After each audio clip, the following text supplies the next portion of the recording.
Clac, clac, terminé. Bourgeoise froide ou mégère hystérique.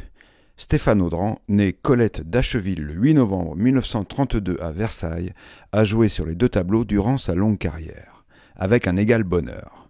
Donnant un charme discret et classe aux bourgeoises de ses premiers films et un lâcher-prise jubilatoire aux femmes ravagées qu'elle a interprétées en fin de carrière, Stéphane Audran a étalé un talent insolent. Comment tout cela a-t-il commencé ? Très banalement, un petit passage dans quelques cours d'art dramatique réputés, Dulin et Simon, quelques apparitions au théâtre et au cinéma, notamment chez Jacques Becker et Éric Rohmer, et puis c'est la rencontre avec Claude Chabrol en 1958. Love, love, love. Elle se marie avec celui qui lui fera tourner quelques-uns de ses plus grands films, Des Cousins en 1959, à Betty en 1992, en passant par La femme infidèle et Le boucher. Dans ce dernier film, en 1970, elle donne la réplique à un Jean-Yann magistral en serial killer populo. Vous fumez dans la rue? Oui, ça vous choque, hein? Non, ça me choque pas. C'est rare les femmes qui fument dans la rue. C'est plus sain de fumer dans la rue que dans une maison. Oui, c'est logique. Vous aimez ça, la logique, vous, hein? Ben moi, j'ai été 15 ans dans l'armée. Alors, dans l'armée, il y a deux choses qu'on aime beaucoup parce qu'on les a pas.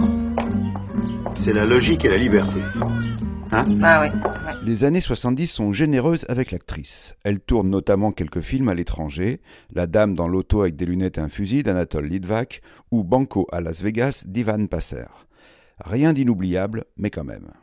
Elle participe même à un film d'Orson Welles qu'il n'achèvera pas, The Other Side of the Wind. En 1974, elle rejoint le brillant casting de Vincent, François, Paul et les autres de Claude Sautet. Elle y joue l'épouse d'Yves Montand. Qu'il nous soit permis de choisir un extrait sans Stéphane Audran, juste pour revivre la scène cultissime de Michel Piccoli piquant une grosse colère en découpant le gigot du dimanche. Non mais je vais pas entendre des conneries toute ma vie. Recevoir des leçons ABC jusqu'à la fin des temps. Écoutez un écrivain qui n'écrit rien, un boxeur qui veut pas boxer. Des bonnes femmes qui couchent avec n'importe quoi. Merde! Et quand on s'est parti, celui-là qui va rester avec sa danseuse, qui a le genre mécanique, qu'est-ce que j'en ai à foutre? Écoute François, écoute. Ta gueule, toi! Tu m'emmerdes, toi, je t'emmerde! Je vous emmerde tous avec votre dimanche, pas de chico à la con! Stéphane Audran est également à la table dressée par Louise Buñuel pour le charme discret de la bourgeoisie. Comment ne pas penser à elle avec un titre pareil? À propos, j'ai lu ce matin qu'à Miranda, on a arrêté un nazi, un fun, je ne sais pas quoi, chef d'un camp de concentration. Il paraît que c'était un véritable boucher. Permettez-moi de vous dire que l'appeler boucher me semble un peu excessif. Je l'ai rencontré une fois et je peux vous garantir qu'il s'agit d'un véritable gentleman. Ça n'est pas incompatible, on peut être pauvre et voleur. Et riche et honnête, ma chérie. Une décennie plus tard, elle signe quasi coup sur coup 3 performances exceptionnelles, amorçant son virage vers des rôles de femmes malmenées par la vie. Adieu les bourgeoises. C'est d'abord Coup de torchon de Bertrand Tavernier. Dans ce film, adapté d'un roman noir de Jim Thompson, elle incarne Huguette, épouse du flic d'un bled poussiéreux d'un pays des colonies françaises. Film cynique et imparable, Coup de torchon régale également par sa galerie de personnages peu aimables, servis par une brochette de second couteau du cinéma français. Aux côtés de Stéphane Audran, le générique annonce Philippe Noiret, Isabelle Huppert, Eddie Mitchell, Jean-Pierre Mariel, Guy Marchand, Michel Beaune, Gérard Hernandez et des types indispensables comme Victor Garivier et Jean Champion. Écoutons l'engueulade géniale entre Huguette et Rose, interprétée par Isabelle Huppert. Parce que cet argent, il est à moi, hein, il est pas accordier. Moi, je l'ai économisé sou par sou, moi. Pour pouvoir foutre le camp un jour. Je l'ai bien mérité, moi, d'avoir du bon temps. Je l'ai bien mérité, moi, de voir la Côte d'Azur, comme tout le monde. Et puis, je me suis pas enterrée pendant 15 ans dans ce dette pourri pour me faire rouler par une petite salope, je te préviens. Mais cet argent, je l'ai jamais vu. Et maintenant, non, tu les as vus? Mais qu'est-ce qu'elles ont, Eva? Tu sais qu'il peut être méchant, Nono. Alors, une dernière fois, où il est mon argent? Ah, maintenant, ça suffit, hein? Toi, la poufiasse, tu vas fermer ta gueule. Dans la foulée, Stéphane Audran rejoint l'affiche de Mortelle Randonnée, le polar stylisé et dramatique de Claude Miller, déjà chroniqué dans Clac Clac terminé. Ses joutes verbales avec Michel Serrault sont un régal. Alors comme ça, votre zygomare vous a éjecté? Si vous me racontiez un peu ça. plus rien à raconter, hein. Plus rien à dire.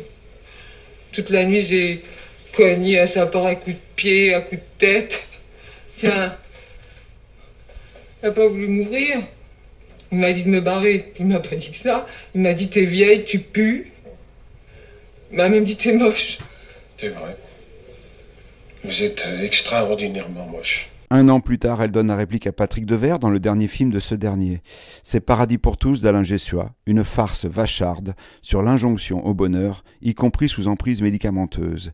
Elle irradie le film de sa douce folie. Décidément, j'aime de plus en plus ton mari. C'est devenu un battant. Toi, tais-toi. Comme toujours, tu comprends rien. Je t'ai déjà dit de ne pas me parler sur ce ton. Tu me dois quand même un minimum de respect. Tu t'es vu tout à l'heure montrer tes fesses et tes cellulites à tout le monde. Je n'ai pas de cellulite. Anna avait raison. Non, mais une fois seulement, regarde-toi en face avec ton rimel, tes tartines de crème et tes crayons de couleur. Quand est-ce que tu vas accepter enfin de vieillir? En 1987, elle rencontre un succès personnel d'ampleur mondiale dans Le Festin de Babette du Danois Gabriel Axel. Elle joue une cuisinière française au service de 2 vieilles frangines danoises qu'elle va servir une quinzaine d'années. Poétique, ce festin nordique se digère de mieux en mieux avec les années. Reiser du ikke til Paris?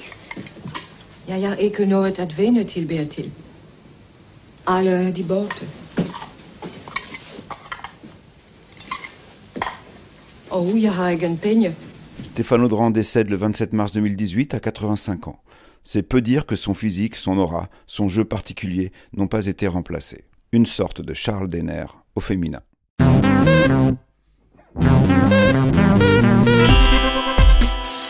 Radio Cobb.